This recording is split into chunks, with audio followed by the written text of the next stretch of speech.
Well, yesterday morning I gave a motivation in the meditation hall about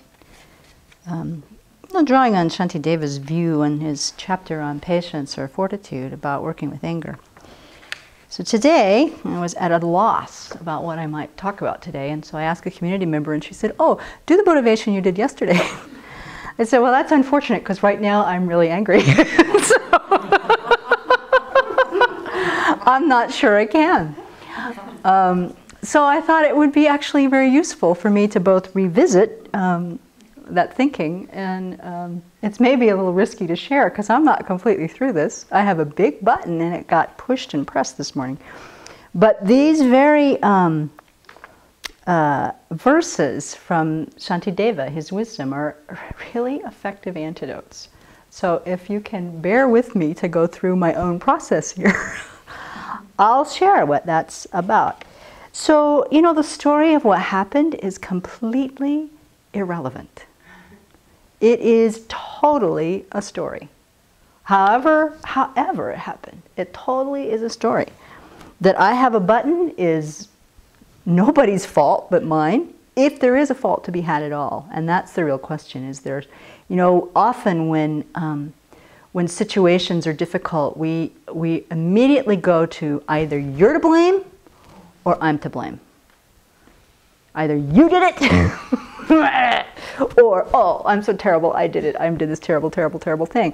Like, both of these are just, they don't work. Nor is it true. And so that part of the antidote in that is to go to, well, what is really true? And that's where Shantideva's wisdom is so penetrating. It doesn't always just like rest easy, like, oh yeah, I get it. But if I think about it, if I really bring in deeply what he's trying to say, it really is a strong antidote for me. He says, just as sharp pain arises, although one does not desire it. I mean, we've all had that experience of some mysterious in the body. Sometimes it's serious, sometimes it's nothing but a shooting pain, like a shooting star. But sharp pain arises, although we don't desire it. So anger forcibly arises, although one does not desire it. Number one question when we get angry, is anybody happy when they're angry? Does anybody like the feeling of being angry? No. No. Even if you think that anger is your friend and helps you get around in the world, if you really check your feeling tone internally, is that a happy feeling? No. So of course we don't arise it, but anger forcibly arises. Verse 24, a person does not intentionally become angry, thinking, I shall get angry, nor does anger originate, thinking, I shall arise. You know, it's not like there's some little wicked anger weevil and they're going, I'm going to get her now. You know, it's like, no, it's not there. All offenses and vices of various kinds, including our anger, arise under the influence of conditions, and they do not arise independently. They do not arise independently. So it's not you. It's not me. I mean, we could say, oh, you're the condition for my anger, but that's not accurate either. That is completely not accurate either. So what is accurate? Well, okay, here am I going along, grasping at myself as though I were somebody. And then, as Bob Thurman says, immediately you grasp at this self, I'm me, therefore there has to be a you. I am self, so there has to be an other. Then immediately we have problems because then we don't agree. Myself says, oh, I'm the most important thing in the universe. But your other doesn't say that. Your other says you're the most important thing in the universe. So right off the bat, he said, we're all walking around being paranoid because nobody agrees with our view. Right? Right off the bat. I'm the most important thing in the universe. You don't agree with me. Well, you are in the way of my happiness, because that's what's coming up. You're in the way of my happiness. Boom, get out of my way. That's a very simplistic cartoon version, but that's exactly what happens. You know, and what's really happening? Well, there is a seed of anger in my mind. There have been afflictions there since beginningless time based on my ignorance, right? Something does cross my path. An unpleasant feeling arises. I think the unpleasant feeling came from you. The unpleasant feeling didn't come from you. Didn't come from you at all. The unpleasant feeling is a direct result of my own past negative action. We know this. The direct result of my own past negative action. But of course in that moment I don't see that. I just want to punch you out or bang you on the head or something. And I'm a civilized person. I haven't punched anybody out in really a long time. But verbally, I'm still quite good at it.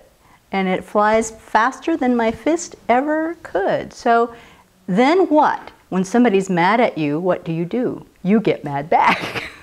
It's how we are, generally. And we are learning through NVC that we can maybe hold our ground. But sometimes we can, sometimes we can't. And so this escalates. All in the idea that we don't get that a person does not intentionally become angry thinking, I shall get angry.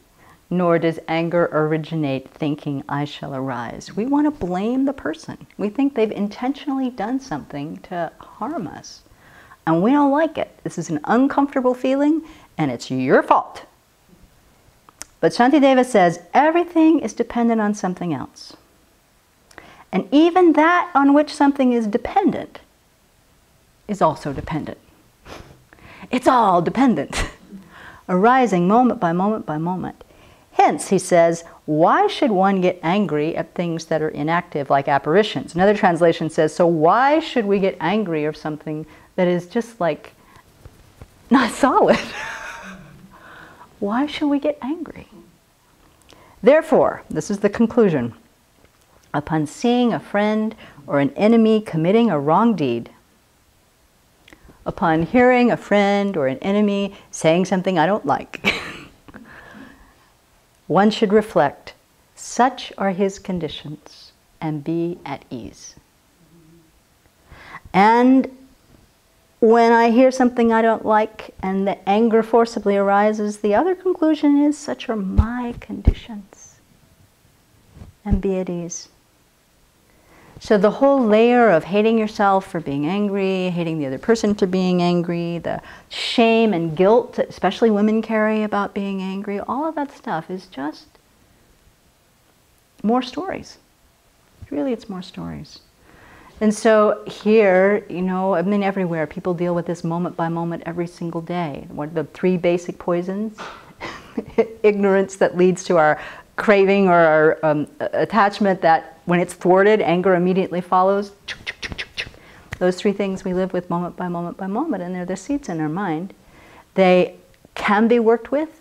They can be eliminated, which is the great promise, the great, you know, one of the great tremendous virtues of the path is that the Buddha actually taught us how to do this. It's not like somebody just said, well, you shouldn't, and that's the end of it. No.